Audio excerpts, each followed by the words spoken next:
আয়কর রিটার্নে টিডিএসটা আপনি কিভাবে ক্লেম করবেন এবং কি কোথায় ক্লেম করবেন এই বিষয়টা আমি আপনাদেরকে আজকে দেখাবো।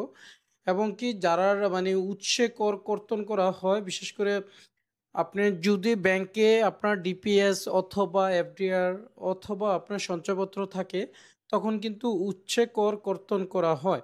আর সেটা আপনি কিভাবে দেখাবেন সেটা আমি আজকে দেখাবো। তাছাড়া যারা বেতনভুক্ত তাদের ক্ষেত্রে আপনার অফিস থেকেই কিন্তু প্রতি মাসে মাসে স্যালারি থেকে আপনার ট্যাক্স বাবদ কেটে রাখা হয়, আর ওইটা গভর্নমেন্টের ঘরে জমা দেওয়া হয়। অতএব ওই বিষয়টা আসলে কিভাবে আপনি এখানে ক্লেম করবেন বা দেখাবেন সেটাই আমি দেখাবো। কারণ আমাদেরকে কিন্তু এই জিনিসটা দেখাতেই হবে, নয়তো কিন্তু আমরা নিজের পকেট থেকে আপনার টাকাটা দিতে হবে, অথচ আপনি কিন্তু পকেট থেকে একবার দিয়েছেন, তারপরে আবার দিতে হবে। তাই জন্য এটা যদি আপনি দেখিয়ে দিতে পারেন, তখন কিন্তু আপনার দেখা যাচ্ছে কি ন্যূনতম যদি ট্যাক্সে থাকে ওটা আপনি শূন্য ব্যালেন্স করে দিতে পারবেন। যেই ভাইয়েরটা করে দিতেছি ওই ভাইয়েরটার মাধ্যমে আপনাদেরকে দেখাচ্ছি। দেখেন আমি করে রেখেছি, তারপর আপনাদের বোঝার সুবিধার্থে এটা আবার দেখাচ্ছি। এখানে আপনি যখন আপনার টিন নাম্বার, আপনার ট্যাক্স আইডেন্টিফিকেশন নাম্বার এবং আপনার পাসওয়ার্ড ও ক্যাপচা দিয়ে যখন আপনার প্রোফাইলে আসবেন, এই প্রোফাইলে আসার পরে আপনি এই যে একটা জিনিস খেয়াল করবেন, এই যে ট্যাক্স অ্যান্ড পেমেন্ট, এই ট্যাক্স অ্যান্ড পেমেন্টের ঘরে চলে আসবেন। এটাতে এসেই কিন্তু আপনি নিচের দিকে যখন স্ক্রল করবেন তখনই আপনি দেখতে পাবেন এখানে এই লেখাটা, এই যে status please update your payment status now. এখানে আপনি ক্লিক করবেন এই যে আপডেটেড ট্যাক্স পেমেন্ট স্ট্যাটাস, এই এখানে ক্লিক করলে আপনাকে সাথে সাথে ই রিটার্ন লেজারে নিয়ে আসবে। আমি পূর্ণাঙ্গ একটা ভিডিও কিন্তু আমার রয়েছে, কয়েকটা ভিডিও আছে, তার মধ্যে একটা ভিডিও আছে সম্পূর্ণভাবে আপনি দেখতে পারবেন এ টু জেড কীভাবে আপনি আসলে ট্যাক্সটা কমপ্লিট করবেন। আর সেই জায়গার মধ্যে এখন এগুলা আমি আপনাদেরকে আলাদাভাবে বুঝিয়ে দিচ্ছি, কারণ অনেকে সবগুলোই বুঝে দেখা যাচ্ছে একটা সাইড গিয়ে একটু ঝামেলা হচ্ছে, তাই জন্য ওনাদের ক্ষেত্রে এটা সুবিধা হবে পার্টলি যদি আমি দেখাই। এই পার্টলি দেখালে ওনারা এটা সহজে বুঝতে পারবে। আচ্ছা, ই রিটার্ন লেজারে আসার পরে আপনি এই যে ক্লেম সোর্স ট্যাক্স, এখানে কিন্তু ক্লিক করবেন। এখানে ক্লিক করলে দেখেন আপনার কতগুলো অপশন চলে আসে।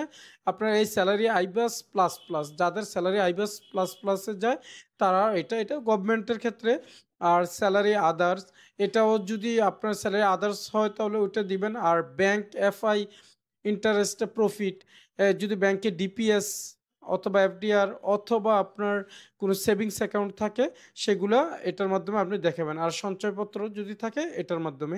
তাহলে আমাদের স্যালারিটা আগে দেখাই, যেহেতু আমি বলছিলাম যে বেতনভুক্ত হলে কিন্তু আপনার অফিস থেকে কেটে রাখা হয় এবং কি আপনাকে একটা স্যালারি সার্টিফিকেট বলা যেতে পারে ট্যাক্স বাবদ।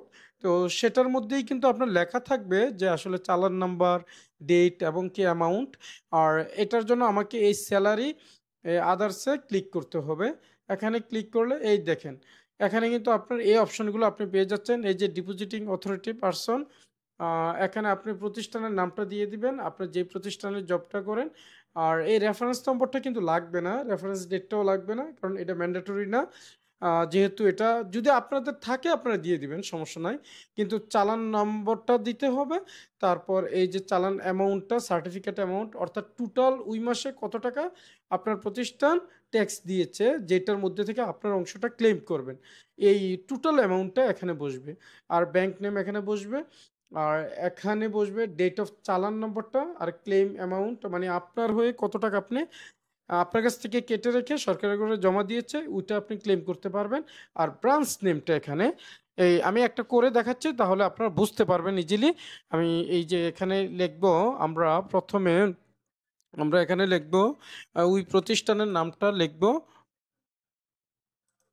এই প্রতিষ্ঠানের নামটা দেওয়ার পরে আপনি এখানে চালান নম্বরটা দিয়ে দিবেন।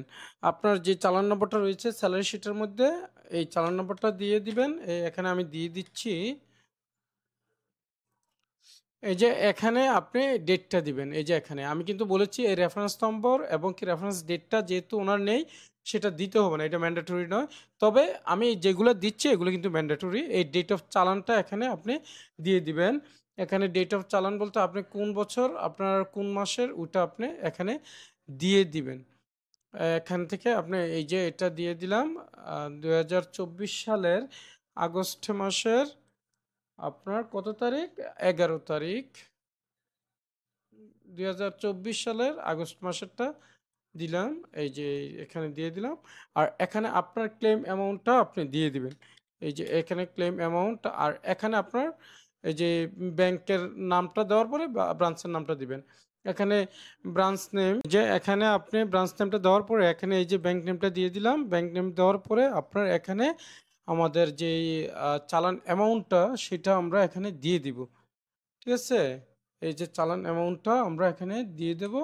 এই দিয়ে দিলে আমাদের কমপ্লিট হলো। কমপ্লিট হলে আমরা সাথে সাথে এখানে এই যে সেভ বাটনে ক্লিক করব। এই যে এই সেভ বাটনে ক্লিক করার সাথে সাথে দেখেন এই যে আমাদের নিচে এটা একটা অ্যাড হয়ে গেছে। এই দেখতে পাচ্ছেন? এখানে একটা অ্যাড হয়ে গেছে। অর্থাৎ আমরা যেটা যে দিয়েছি এটা এখানে নিচে অ্যাড হয়ে গেছে। এখন দ্বিতীয় নম্বরেরটা আবার আপনি এখানে বসিয়ে দিবেন। এভাবে করে করে আপনার সবটাই কমপ্লিট করবেন। এভাবে আপনি সম্পূর্ণটা কমপ্লিট করার পরে, অর্থাৎ ১২ মাসে যে ট্যাক্সটা দেওয়া হয়েছে সেটা কমপ্লিট করার পরে আপনি এখান থেকে চলে আসবেন আপনার অন্যান্য অপশনগুলোতে। বিশেষ করে এই যে সঞ্চয়পত্র, এই সঞ্চয়পত্রেও আপনার যে টিডিএসটা কেটেছে সেটাও আপনি এখান থেকে করতে পারবেন। যেহেতু ওনার সঞ্চয়পত্র নেই এই ভাইয়ের, তাই জন্য এটা আর দিতে পারছি না। এখানে আপনি সঞ্চয়পত্র প্রত্যয়নপত্রটা দিলে আর এখানে সিঙ্ক ফ্রম ইনকাম দিলেও আপনার অটো চলে আসবে। আর আরেকটা বিষয় হচ্ছে এই যে ব্যাংক এফআই, অর্থাৎ financial institution interest slash profit, এটাতে ক্লিক করলে দেখেন ওনার একটা ব্যাংকের সেভিংস অ্যাকাউন্ট আছে, এটা থেকে কি টিডিএস কেটেছে সেই পরিমাণটা এখানে উনি এখানে আপনি বসিয়ে দিতে পারবেন। এই যে দেখেন ম্যানুয়ালি বসাতে পারবেন, তবে সিঙ্ক ফ্রম ইনকাম দিলে আপনি অটো এটা এখানে চলে আসবে। আশা করি আপনারা বুঝতে পেরেছেন। তারপর আপনি ব্যাকে চলে যাবেন। ব্যাকে চলে গেলে আপনি আপনার যেই ইনকাম ট্যাক্সের রিটার্নটা রয়েছে, অর্থাৎ আপনি যেটা ফিল আপ করেছেন সেটার এই যে ট্যাক্স অ্যান্ড পেমেন্ট অপশনে এসে আপনি দেখতে পাবেন যে আপনার এটা এখানে যোগ হয়ে আছে, অটো চলে এসেছে। এই যে সোর্স ট্যাক্স, অর্থাৎ বিভিন্ন উৎসে যে আপনার টাকা কেটেছে ৫,১৭৩ টাকা, এই পরিমাণটা এখানে উল্লেখ করা হয়েছে। আর ফাইনাল পেমেন্ট ওনাকে ন্যূনতম ৫,০০০ টাকা দিতে হবে, তার মধ্যে টোটাল পেমেন্ট হচ্ছে ৫,১৭৩। তাহলে ওনার রিফান্ডেবল অ্যামাউন্ট হচ্ছে ১৭৩ আর পেয়েবল হচ্ছে ০, অর্থাৎ ওনার আর দিতে হবে না। তাহলে এখানে আপনি প্রসিড করে দিবেন। ঠিক আছে? এই যে প্রসিড টু অনলাইন, এটা আপনি সব কিছু চেক করে আপনি প্রসিড করে দিবেন। তারপরে আপনার এটা কমপ্লিট হয়ে যাবে। আশা করি বুঝতে পেরেছেন। তারপরে যদি কোনো আপনাদের প্রবলেম হয় আমাকে জানাবেন। ইনশাল্লাহ আমি আপনাদেরকে যথাসাধ্য তথ্য দিয়ে সহযোগিতা করার চেষ্টা করব। ওকে, ভালো থাকবেন। আল্লাহ হাফেজ।